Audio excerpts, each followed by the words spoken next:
Welcome to See You in the Lobby, women's basketball's least filtered podcast that the internet has. And you get to hear from a super fan in me, Matt Ellentuck, and an actual WNBA all-star in Marissa Coleman. What's better than that? What's better than that? You having to take another shot? Yeah, let's start the show as we usually do. Who's ready? Not me. Although this week Matt didn't completely lose. We both lost our bets, so it's another push. But you know what? This week I'll give you the win because I'm starting to feel sorry for you. Yeah, I mean, that's really kind of you. I didn't lose a bet, which I think if you don't lose, that means you win. Give a brief little recap, the two bets for the week, I thought that both Brianna Jones and Jonquel Jones would out-rebound offensively the Phoenix Mercury. That did not happen. Marissa bet that Alyssa Thomas would have a double-double in the game. That also did not happen. Which is surprising. Like, that's a double-double machine. It is very surprising. You should, and that's your Terps girl. I know. I'm going to have to talk to AT. Yeah, you should take her up on that. She knew I needed a shot. That's what it is. It's time for the punishment. Let's get it out of the way quick. Cheers.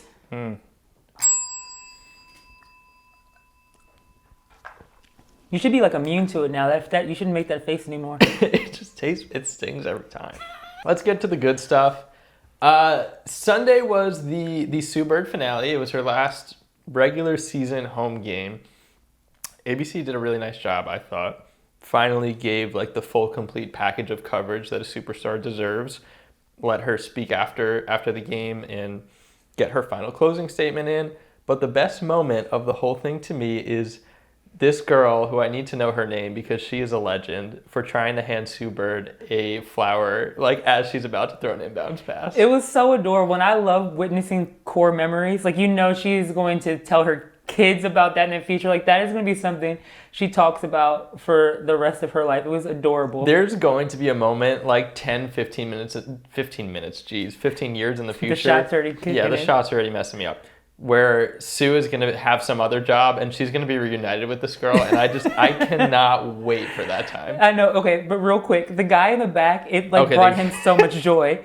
He was so excited about it. Oh, he really was. Because this just doesn't happen anywhere else. Like, I don't know. I love the whole bit about it. Agreed. And I want to shout out the Storm, too, because I know they are one of the premier organizations in the league, and other teams should kind of follow suit in how they run the organization, but they put on a great event post-game, pre-game for Sue. I think other teams should just kind of see what they did and follow suit for their players. It was really, I don't know if you saw the clip when all of her family and friends were at the tunnel when she ran through, when they came out the locker room. I saw that.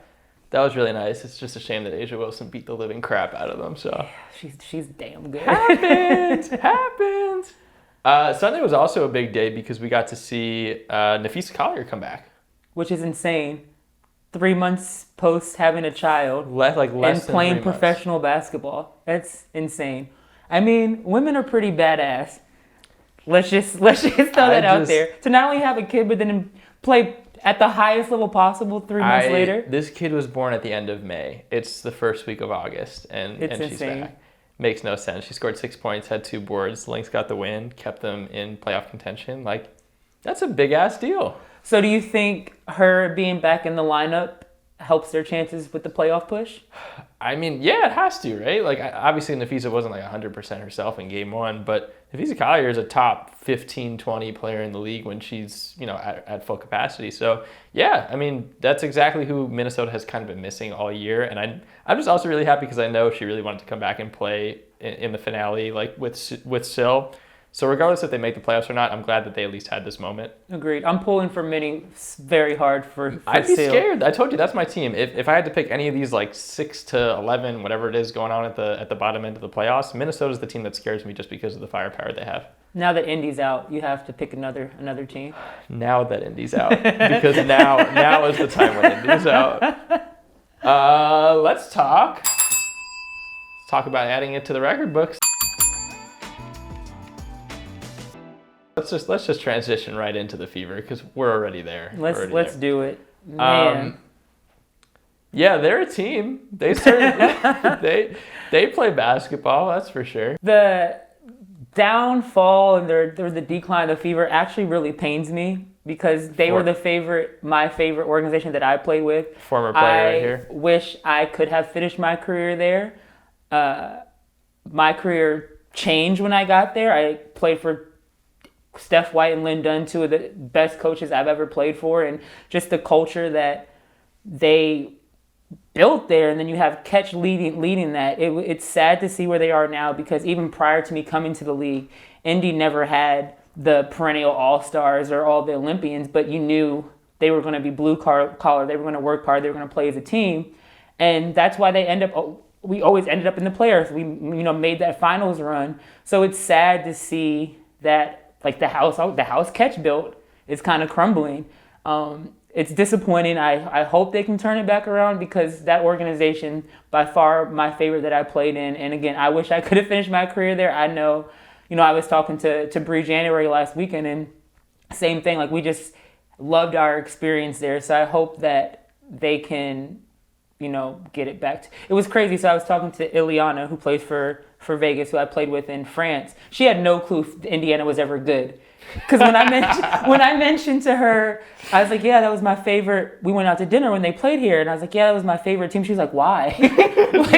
she's like, oh God, if I got drafted there, you wouldn't have seen me. The same Indiana fever, like what? So it was funny that just like, 'cause she's 21, like the difference, like she had no idea they were ever good. I'm going to spit a stat at you, because this is what happened after Tamika left. Since 2017, that's the first year Tamika was not there, the team is 45 and 145. I mean, I'm just going to drink. That's just, like a quick moment of silence for Indiana's ability to win a basketball game. And they've had good players. It's just culture is so much at the professional level. I mean, at any level, honestly, but especially in the professional level, because it's about managing personalities. So it starts at the top. It starts with the GM, who's running it as a whole. Then it trickles down to the coach, then to that leader. And when I played there, we had that. We had, Kelly, who was our GM, great GM. Everybody respected her. Then we had, then we had Steph, and then before we had Lynn, before she retired. And then we had Ketch, and we all fell in line. And we all respected Ketch so much that nobody wanted to let her down. So I was going to ask that question, because you played in 2017, you played in Indy. That was the first year Tamika wasn't there, and you got to play with her as well. So what really was the difference not having her there, aside from the actual basketball part of it? Listen, we get to see the basketball part. We know what Tamika brings there. But what else? I don't know. If I might have to plead the fifth on this one. Everybody can just go and see what happened. It was a lot of changes. I think coaching was a big part of it. Mm-hmm. We still had good enough players. I just think when a culture is built and you see it's working, I don't think you can come in and totally change that. I think obviously it's natural as a coach to want to come in and put their own stamp on on their team, because they have their own philosophy and beliefs. But you kind of have to keep that baseline foundation. And I just saw a lot of that change once Ketch left. So it's unfortunate. I really do hope that they can get back, because it was a time Indy was feared. You could never check Indy off as a win, because you knew they were, like, again, they're going to play hard. They're defense. They're going to rebound. Now you see Indy on that calendar. You're like, you want to go get some carve Exactly. Now you see Indy on the calendar. Oh, I can go out tonight. I don't need to be full strength tomorrow. Listen, I will say, at least congratulations to Indiana. You suck so bad this year that, like, Aaliyah Boston's on your mind. Like, there is a silver lining, maybe, if the WNBA lottery balls finally give you your way. I would hate that for her if Indy doesn't get their shit together. With Lynn Dunn now, as I think she's interim GM or consulting. Yeah, she's there. I think maybe things will get back on track. And if you look at Lynn's track record of who she drafted, Sue to Seattle. She drafted Ketch. She drafted Bree January. Like, she is a visionary when it comes to, like, building teams. So if Lynn is at the forefront of building this, then okay. But if not, I'm like, Aaliyah, I was going to say anywhere else. And listen, I really liked the pieces Indiana picked up this year. I think a couple of them can really play. Angsler can play. Queen Egbo can play. They've got some pieces. I still am a big Kelsey Mitchell believer, as you know. They get Aaliyah Boston, then suddenly this team, like, maybe is in that 6-11 fight with everybody else. But so much is going to come down to rebuilding the culture. and being able to manage personalities. Like, that's such a huge thing. And in the W, the season's so short, so there's not a whole bunch of time to have these growing pains and to figure things out during the season. If it was the NBA season when they play 80 plus games, it's 35, 36 games. You don't have the time or the luxury to say, all right, we'll figure this out in February. Like, you have to figure that shit out now. And so we'll see. Especially with the draft too, because half their roster is rookies who you get drafted and then you play like 3 weeks later. They're like, "Good luck, you're matching up with Stewie tonight." It's crazy. No, I agree, and that's why just like leadership is so important at professional sports in general. But again, with the W, because the compacted season, it's only 12 teams. Like, it's very important to have a leader, and not only a leader that people respect. So again, I hope Indy can get it together, because I'll always have a special place in my heart for that organization. Listen, best of luck to our Indiana Fever and their number one enemy, the draft lottery. Let's talk about the New York Liberty. New York Liberty got Betnijah Laney back kind of unexpectedly. I don't know if anyone knew 100% she was going to make it back for the end of this year. She does come back. She plays in her first game, and the Liberty get rocked by a Phoenix team that doesn't have Skylar or Diana.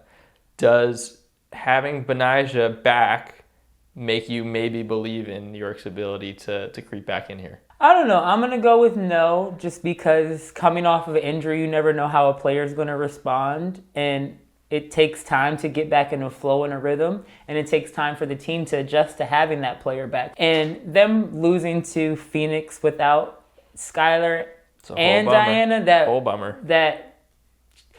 To me, that's lack of focus. I think they probably went into it like, okay, no Skylar, no Diana, this is going to be easy. Like, that should have been a must win for them. So I'm going to go with nah. Yeah, New York is a weirdo team. Like, some days I'm like, this team's got it. And then majority of the nights I'm like, I can't watch another minute of this team. Like, they have a lot to figure out. But you're the president of the Stewie to New York club. Oh, it's happening. Stewie New York you can feel it, right, after last year. And listen, we'll have a different conversation if that does come to fruition. But since it's not, let's talk about some refs. Oh yeah, let's talk about some refs. Let's talk about some refs. These W refs, man, they're just very inconsistent. They're very inconsistent and they're sensitive. There are some sensitive refs. Say more. You're not getting fined right now. Or that you can't. Yeah, you're right. I can give names and everything. You're not I'm not getting fined anymore. I've got time. No, there's a lot of refs in the W that you can't even approach without the hostility, but they just need to be more consistent, because that's a part of growing the game too. Mm-hmm. Is the consistency in the referee and the officiating and how the games are called. But I will say, Cloud, in her reaction, I don't think she got fouled. I was watching it. I didn't think there was a foul, and then rewatching it and then seeing the screenshot. So to catch you guys up, the Sparks and Mystics were in a really close game on Sunday, and it mattered for both teams with playoff implications. Especially for the Sparks, who are like kind of just hanging on by a fringe. I don't know how, but they're still kind of we're in the mix. Sparks ended up winning by 3 because Natasha Cloud goes for a game-tying 3. She thinks she's fouled. It's not called. Jordan Canada posts a picture that shows where she was at on the play. She was defending Cloud. And it seems like Canada has a really good point here, because even if the foul did happen, they're showing double zeros on the clock. I was going to say zoom into the clock. Zoom into the clock. There's double zeros on the clock, and Canada's hand is nowhere near Cloud. So even if the foul happens, I think it might have been after the buzzer. Yeah, because I think the most telling part of this screenshot is the clock, not that, because you can't dispute that. There's no foul there, and the clock is already at double zero, so it wouldn't even have mattered after. And then if you go, she's throwing herself into her. Oh yeah. So she's foul hunting. She's foul hunting for sure. Yeah. I will say though, listen, Natasha Cloud, if you're ever gonna start a tweet, it has to be with "find me." Find me. Find me. Find me. That's literally any tweet for me at Gaming Society is now gonna be like, "Find me." It's that new CBA money, because I'm not talking about no find me when I was playing. I need all my coins. Incredible work, but also like crap loss for the Mystics. Like that was a real game you needed to win. Yeah, good for LA though. We're talking about good for LA. Talk about some very normal W things. My favorite segment of the show, because it includes precisely 0 things that are normal about the W. # that's so W. Yeah, so Nneka tweeted a video of her and Chene at an airport. I guess it must have been DC. It must have been DCA. How they had to sleep at an airport because of a couple of delays that then led to a plane cancellation and they weren't able to get hotels. It's insane. The hell? It's insane. And against my better judgment, I don't know why when things like this happen to W, I read the comments because it doesn't do anything but just upset me. And I read the comments, and there's people like, "Oh, I had to do that last week," or "Oh, you had to be a regular person." Like they're missing the point. But it's unacceptable, and these are things that bother all of us as like players or retired players because again, it just gives people more reason to say the W is a joke or nobody cares about it. If the people running this league don't care about it enough to make sure these things don't happen, like there should be plans in place for this. Yeah. This shouldn't be like, oh, like what do we do now? Like there is no way players should be sleeping at an airport. I wish Nneka would have hit me. They could have came and stayed here. Nneka, the studio is here. Just let us know. We have a nice new rug. Like there's any W team that's in DC, if this happens again, we have a spot. Hit us up. We have a spot for you guys. But man, like it's just disappointing. I'm so tired of it too. It's happened so often that it's just like, man, how is nobody changing anything? Yeah, and this is a prime opportunity for an airline to come in. Yeah. Who's going to be the first brand or company Just do it. to put their money and resources where their support is? You will get all the RTs in the world. We'll give you all the support. Yeah. That's what everybody's waiting for. So it's a total bummer. It's terrible. For the next very normal W thing, I think we have to talk about what may go down as my favorite tweet of the entire year. And I quote from the Phoenix Mercury. The Phoenix Mercury has signed Vani Turner to a hardship contract due to an injury suffered by Diana Taurasi. Due to an injury suffered by Diana Taurasi. This might be the most epic way of letting the world know that a player's out for the season. That is the most hilarious way possible to say that literally your franchise superstar will no longer be attending games. Because like, when you first sent this to me, I read it like, oh, okay, like, cool. And then I'm like, wait. Then you're like, no. This quite literally would only happen in the WNBA. I don't understand how that is not like how is that not the lead? How is it? No offense to Vani Turner, great player. I'm really happy she found a spot. Diana Taurasi's not going to play for the playoffs. Are you kidding? They thought they were just going to like sneak that in here and nobody was going to notice. We were like the next game was going to roll around and DT's just not going to show up and we're going to be like, oh, that's fine. Vani's here. Like, weirdo times. Yeah. What does it mean for Phoenix? No Taurasi. I think they'll make the playoffs. I do think they'll make the playoffs. Diana wasn't playing her best basketball. Kind of all year. I always would want DT in my lineup because she has the clutch gene. Yep. She's been there before.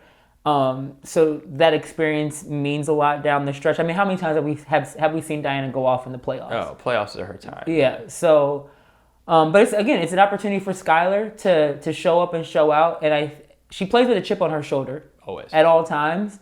And I think this is a moment she's kind of been waiting for, is to show that she can lead a team. And they're on the bubble right now to making the playoffs. I'm going to give them the nod. I agree. I think it is a big moment for this team too, because clearly whatever is happening this year with Skylar and Diana, it wasn't it. It never clicked the entire season. The players clearly aren't really getting along with each other. So to have her out of the equation and to give the lineups like a little fresh taste of honestly just not having Diana half-ass some plays. I think that's fair to say at this point, because there were games where Diana was normal Diana and she showed up, and there were a lot more games where Diana wasn't making the shots she usually does and then kind of brought the team down with her. So I think for this specific year and this specific playoff run, maybe a breath of fresh air not to have Diana just based on like the chemistry of it all. Like maybe Phoenix can reinvent itself in some ways knowing that they're not going to have her. Skylar's awesome. I really love what Brianna Turner can bring. Like Phoenix has potential to still give somebody a scare in the playoffs, I think. I agree. I think Skylar's out after this season, so does it really make it? Does it matter? That'll be a whole other story. Yeah, we'll see. We'll see what happens with that one. You just took my job today? I don't know. It's nice, right? It is. You see why I like doing it? It has a good feel. I'll share. Here you go. Yeah. Okay. Thanks. Let's keep getting a little messier.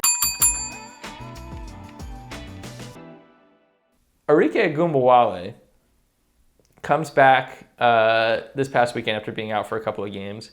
And, like, Wings fans are kind of mad about it. Insane how they're, like, pissed. Like, oh, fuck, like, here we go. Like, Wings fans were not well about it. The team had a 2-0 run, I guess, without her. Played pretty well. And then had a scare, ended up beating Indy, but with her back in the lineup, didn't play so well. I find it so interesting. There's no denying Arike Ogunbowale's talent, right? An incredible scorer, one of the league's best shot creators, shot makers, like tough shot makers. But there are obviously times where she's not making those types of shots, and sometimes she's taking bad ones, and she will bring the team down sometimes. What do you make of a player like Arike, and what can Dallas do to fix this sort of tension? So I always hate that discussion of, is X team better without X player? Like, is Diana her prime? Are the Mercury's better without her because they won 2 games? Absolutely not. Is Dallas better without Arike because they won a couple games? Absolutely not. Anybody can mess around and win a couple of games. And I think when your star player is out, what's the coach telling people? When your number is called, it's time to show up. So it's an opportunity for other players, and players are like, oh, okay, like, yeah, I haven't been playing. Now here's my opportunity to show why I should be playing more. So that's one of the reasons why I don't like that argument, because there's so many other factors that go to it other than just Arike being out. Listen, she hit 2 of the biggest shots ever in March Madness history. I think the biggest. Like the most legendary college basketball I'm run that's biased. ever happened. I think KT has the best, but that's for obvious reasons. But hers, like come on, back-to-back in the Final Four and to win the national championship We'll game. never see anything like it again. But to your question about what can Dallas do, I just think it's a conversation an honest conversation that the coach needs to have with Arike. And like, look, you can't take step back corner threes that are hitting the side of the backboard with 20 seconds left in the shot clock. Like, she has to understand, in order for the team to be successful, that she has to take better shots. And then if that doesn't work, then they figure something out. But the Dallas Wings are not better without her. That's always how it feels, though, right? Like, I think we've watched Arike for a couple of years, and we're always wondering, like, when are the Wings going to take this leap? Like, we know Arike is awesome, but the team hasn't gotten much better. They're always consistently this bottom-end playoff-type team. Do you think it's a matter of, like, a conversation isn't being had or a conversation isn't being received? Because I think those are 2 different questions. I honestly don't think I can answer that question. It was just, obviously it's all speculation. I would hope the coach would have that conversation with her. But tell me who's on that team to really, I'm not trying to disrespect anybody, but yeah, they haven't got over that hump, but who do they have on that roster to get them over that hump? I think we've been waiting on the Satu leap, right? Tierra McCowan is finally balling out, which is awesome to see. But I do think it will be when Arike changes her game a little bit to fit into more of the team dynamic that Dallas is going to start succeeding. I think I agree that's a big piece, but I think they're missing a player or 2. That's also a fair concept. I don't think it's fair to put this on Arike as if she's so selfish, or she did this or she did that. Can she take better shots? Absolutely. Does she take some wild shots? She sure does. 1,000%. But what superstar doesn't? Yep. That's the benefit and, the luxury of being a superstar, being the best player on the team. You can take crazy shots sometimes and you're not going to get taken out the game. So it comes with the nature of who you are. I agree. I hope the Wings take this little 3-game run to sort of just piece together that we have some players that can do some stuff that if given the time and the space, they can shine too, and maybe they can figure out a better dynamic to it. Because I think the Dallas Wings are not far away from being a really good team. And I do think Arike will be a part of that really good team. I agree. You want to ring the bell this time? No. You're doing such a good job. You're doing a really good job. Right? I like the 3. I think 3 is the amount of times. Very good, Thank you. Not that I practiced or anything. WNBA also announced this year that they are removing positions for the All-W team, which is something that has been screaming about for so long, because it's so frustrating to try to peg players down to you're a forward, you're a center, you're a guard, when it's positionless as hell. That's just how the league is. Any thoughts on what that means for All-W selection and how the W is now leading the charge, because the NBA doesn't do this? I'm with you. I think all league teams, whether it be WNBA and whatever, should be positionless, especially in this day and age of sports. There's so much versatility, especially in basketball. I mean, you have Asia Wilson leading the break sometimes. She's shooting threes, so it's very, to your point, positionless. I mean, the W's sometimes were the test dummies for stuff that the NBA wants to try out. The Commissioner's Cup, some of the playoff formats. I'm sure this is another thing. But I think it's going to be good. It's going to be interesting to see who's on what list. And then I know some players are going to be pissed, but I definitely think it makes sense with the evolution of basketball and how players now are just very versatile. Like, there's no traditional center anymore other than Syl. There's no traditional players now. Like, I think a lot of players are more like small forwards. What'd you consider yourself? I was a 3. What does that mean? Versatility was always like my strong suit. I think you're one of the key players that I would put into this example of, like, sometimes I'd say you were a guard and sometimes I'd say you were a forward. It depended. Depended on the day, depended on the matchup. Mm-hmm. I hated pegging players down to that. I think it's a game changer because I'm gonna now, like, when media is gonna sit down and make these votes, we can finally just pick. Humble brag. I get a vote in the All-WNBA team. Oh my God! Finally, like, let me have my shine. You get all the rest of it. We get to finally pick the 5 best players and not have to peg people down. Putting you on the spot. 5 best players right now. Oh my God! I can't do that right now. Right now. This second. Right now. Skylar Diggins-Smith, Brianna Stewart, Asia Wilson are definitely up there. Oh, I had to pick everybody else. Who's your first team right now? If I had to pick it right on the spot, the guard positions are so hard. It'd probably be. It's positionless. But, like, I have to think about it a little bit. I think it's probably all right, we can talk about it next time. It's Plum, it's Skylar, it's Stewie, it's Asia, and I'd have to think about the 5th, but we'll get there when I have to get there. I wanted to wrap up on another note that I think is very important, especially since on what the hell day is today? Monday. Sylvia Fowles, there was a story in the New York Times about how there are 2 players retiring this season, obviously Sue and Sylvia for WNBA fans, but only one of them is a household name, that being Sue. And a point that really hit me during Sue's coverage with ABC, which I thought was awesome, is the sense that, like, this was great.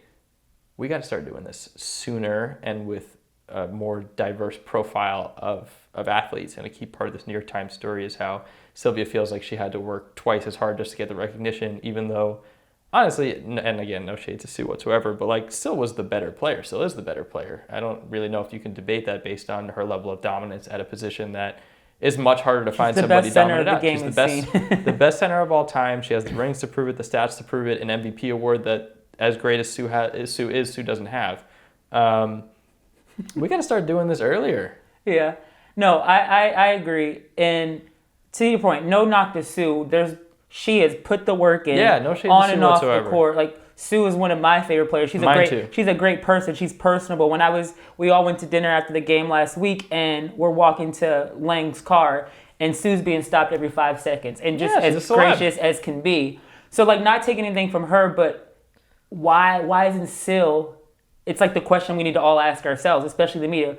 Why isn't Syl getting that same recognition? To your point, she's an Olympian, she's an all-star, she's a champion. She's had MVP. She's had the better career. Why isn't Syl getting the same recognition? Is her last game going to have the same fanfare? Because she's so deserving, just like Sue is. So I think it's something the W needs to address. Yep. We've talked about this many times together. We've talked about it on the show. Is why does the league only market certain players? It's never going to grow. Like, I remember when I was playing, I still had people asking me about Shamiqua Hoslaw and Lisa Leslie. Like, they hadn't played for years. So it's like, but if you're only marketing the same players, the league's not going to grow. So it's something the league needs to address because there's too many great players that come through this league that don't get the flowers and the recognition that they deserve. And Syl not only is a great basketball player, she's a great human being. Amazing. I don't think you can meet a one of one. Yeah, you don't think you meet anybody that has anything bad to say about her. So it's unfortunate that, like, reading that, like, to your point, it was sad to hear her say, like, I had to work twice as hard. When you already have to work hard as shit to be an Olympian, to be an MVP.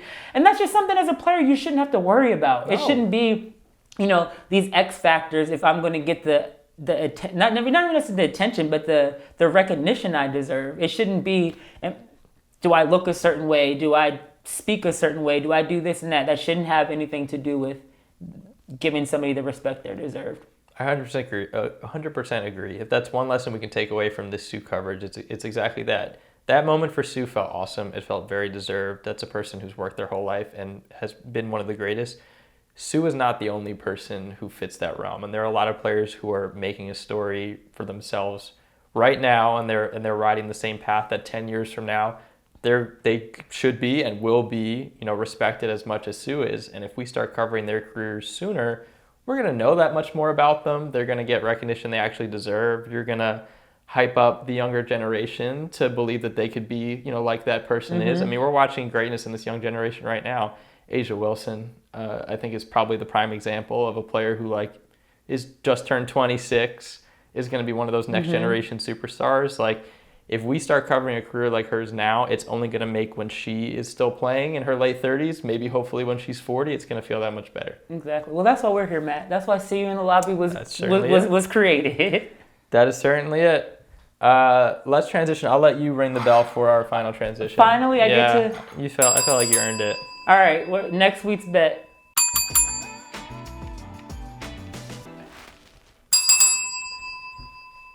You look at you're so happy to ring the bell. That smile.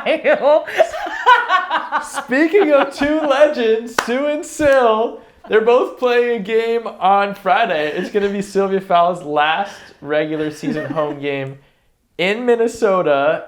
Marissa, it's time for us to give our bets. Okay, but if I would have known ringing the bell was going to bring you that much joy, I would let you do it a lot sooner. You know that my brain isn't very big. Small things excite me. Okay, my bet, I'm just going to be simple. I think with the magnitude of the game and Syl not, as we talked about, getting the big farewell tour that Sue has, I think Minnie's going to ball out. I'm going to go with Minnie with the dub. Ooh, okay, that'd be a big upset late in the season. I am going to go with Syl, one of my faves ever. She's going to play massive minutes. She has to ball out in front of the home crowd the last time. I'm going to say that Sylvia Fowles doubles. It's going to be points and boards. But listen, if it's blocks, that's a fun time too. That would be fun. I'm going to say points and boards, Sylvia Fowles doubles. The fun part about this is that you, viewer, fan, friend, can actually play on these bets on betonwomengame.com. It's free. Totally free. You can earn some stuff, some WNBA merch, little bucket hat action. Play Society. Our homies at Play Society hooked this up. I think you should go for it. Maybe just don't bet on anything that I say, but whatever. Yeah, we know Matt's not Matt L. in Tuck. Man, people are starting to roast me on Twitter. They are. I love it. Shout out to all the people that helped me roast Matt on Twitter for all the L's he takes. I'm an easy target, but this is gonna make me happy. Until next time, friends.